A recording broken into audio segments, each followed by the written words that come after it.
A'udhu billahi minash shaitanir rajim. Their likeness is the likeness of one who kindled a fire, and when it had illuminated what was around him, God took away their light and left them in darkness. They do not see. Deaf, dumb, and blind, so they will not return. Or like a thundercloud from the sky wherein is darkness, and thunder, and lightning. They put their fingers in their ears against the thunderbolts in fear of death. But God encompasses the false claimers of guidance. The lightning nigh snatches away their sight. Whenever it gives them light, they walk therein. And when it darkens over them, they stand still. And had God willed, he would have taken away their hearing and their sight. God is over all things powerful. Peace. That was ayah 17 through 20 of chapter 2. In this series, we're looking at the three types of people in the Quran according to Allah. In the last video, we continued with the characteristics of the third type of people, those who are astray.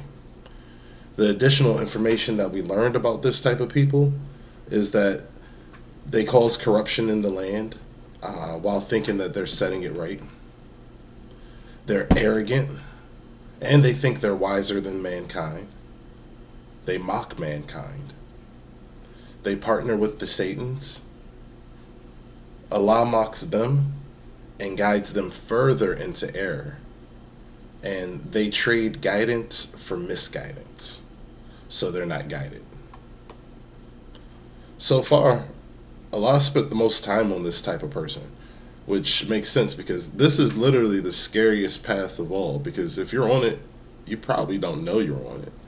And even worse, you probably think you're on the right path. Also, for a believer that wants to be guided, it's important to be aware of this type of people, because they want to trick the believers and take them away from the guidance. This is the most dangerous type of people, because they're trying to imitate the believers. So on the outside, it looks like they're believers, but really they're not. So the question is, how can the believers not be fooled? How can the believers not get tricked by this type of people? Well, Allah gave us their distinguishing characteristics. The thing that clearly separates the astray from those that are favored. And we touched on it in the last video. These people, they trade guidance for misguidance. That's their characteristic. That's the thing. That's their distinguishing mark. Back in ayah 16, Allah said, "Those are they who bought error at the price of guidance, so their transaction profited not, and they were not guided." These people trade guidance for error. That's how you tell them apart from real believers. Now, this gives us more questions. First, we know that the book is guidance, but the question is, what is the error? Like, what is the thing that they're trading for? I assume error is everything that's not guidance. Like, if you meet a person and they say they're a believer and that you should follow what they follow, then if they're guided by anything other than the guidance, you know that they're astray.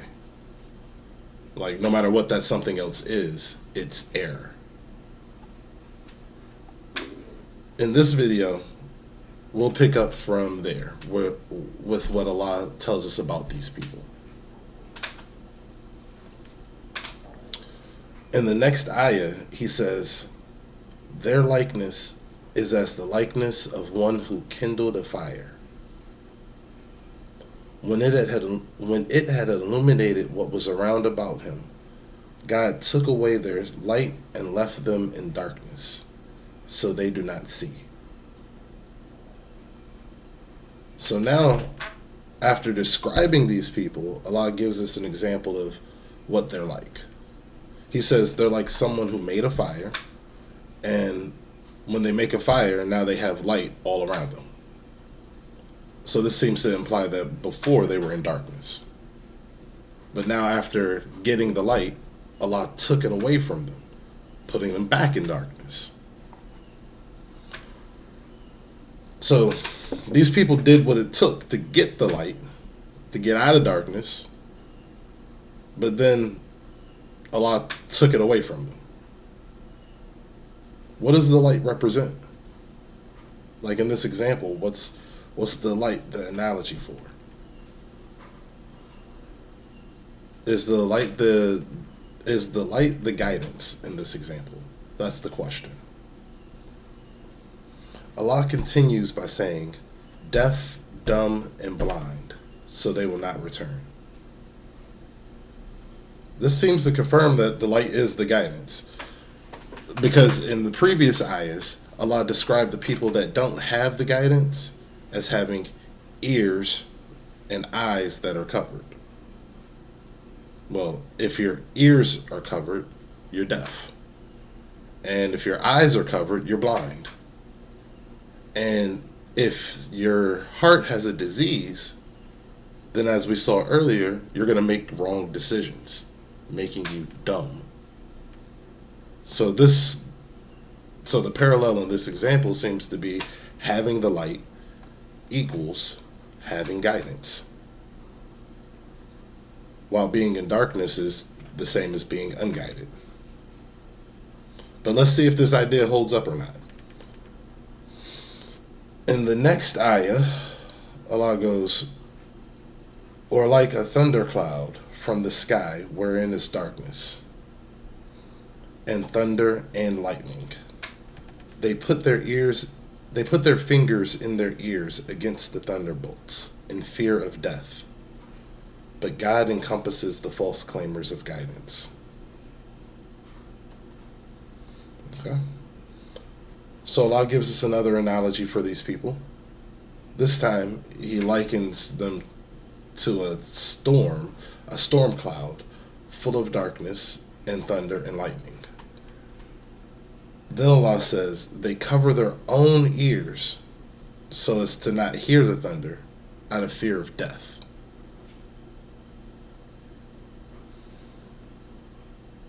Then Allah says He encompasses the false claimers of guidance.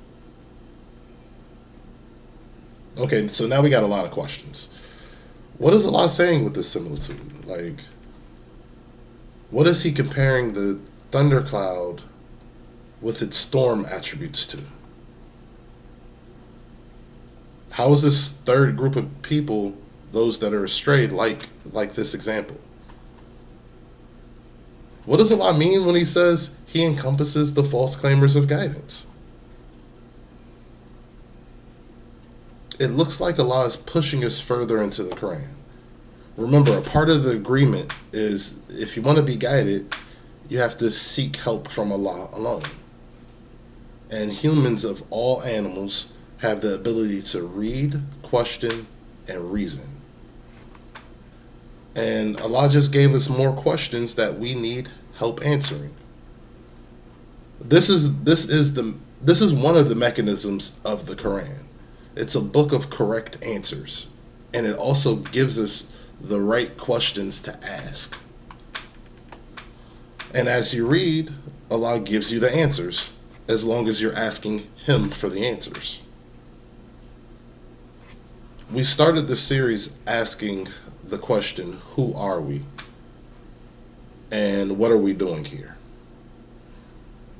We saw that the who we are was just answered. We're all one of three types of people. Either we're favored by Allah, thus guided. We're doomed to receive God's punishment. Or we're astray, trading the guidance for the punishment. But we still have more questions, like, why are we here? And if you want to know the answer, you got to read the Quran. I hope this makes sense. If so, it's a straight path. Allah to you. He didn't send you to me to tell you what he says. Peace.